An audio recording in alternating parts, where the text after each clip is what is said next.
Does a wall prove your strength, or merely how deeply your rulers feared the unknown? On the left, an ancient scar, a line of stone and dread stretching 21,000 kilometers. This is the Great Wall of China, the largest single construction project ever attempted by humanity. On the right, its shadow, the modest 117-kilometer barricade that defined the edge of the Roman world, Hadrian's Wall.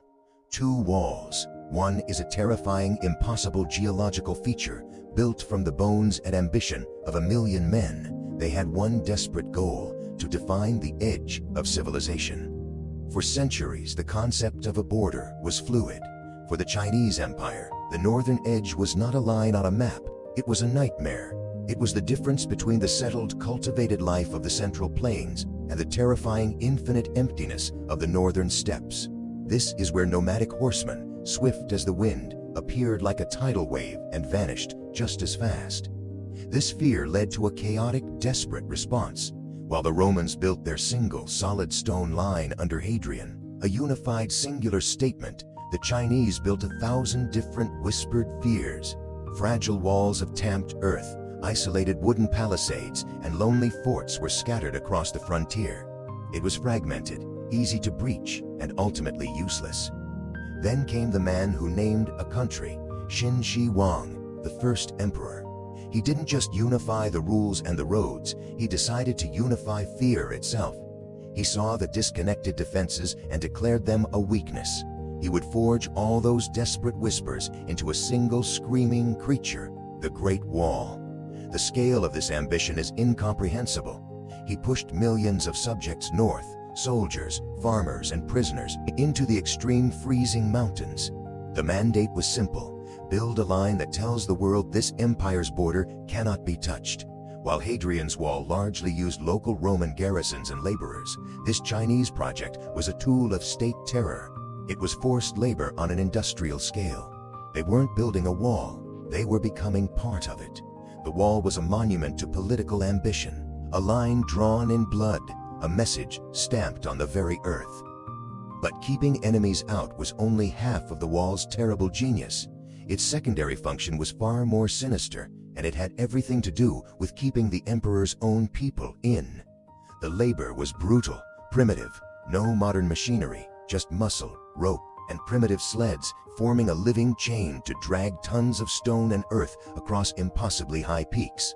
It was an act of constant, crushing toil in environments that killed as many builders as any invading army. As the wall grew, its second function became terrifyingly clear. This was not just the shield against the horsemen, it was an instrument of internal control. It regulated all passage, all goods, all movement of the emperor's subjects. Every tower, every gate was a constant reminder of the throne's absolute power. You could not simply leave the empire. However, for all its colossal might, the wall was never a perfect seal. It was a fragile frontier.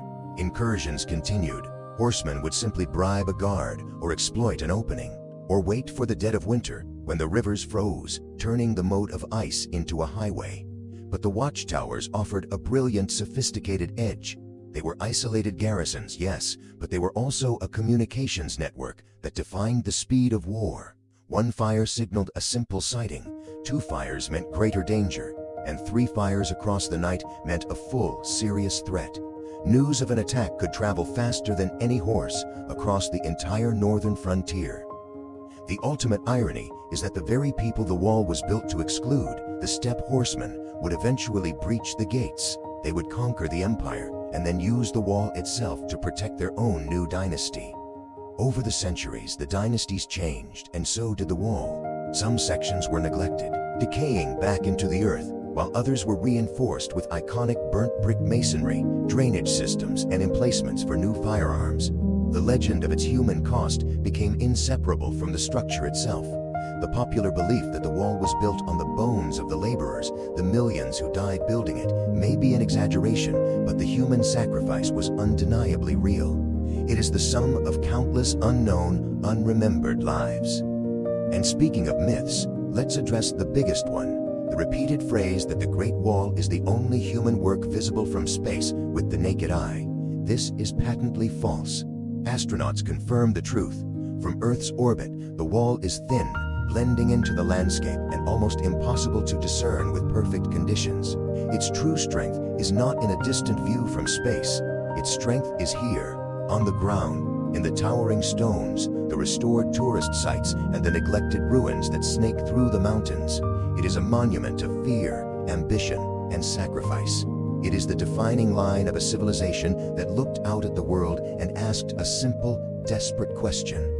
How did we build all this? What do you think is the greater feat of engineering? A wall that kept a great civilization safe, or a wall that merely defined its fear? Let us know in the comments below. And if you want to see the terrifying parallel between the Egyptian pyramids and the forgotten temples of the Maya, make sure you hit subscribe and check out this video right here.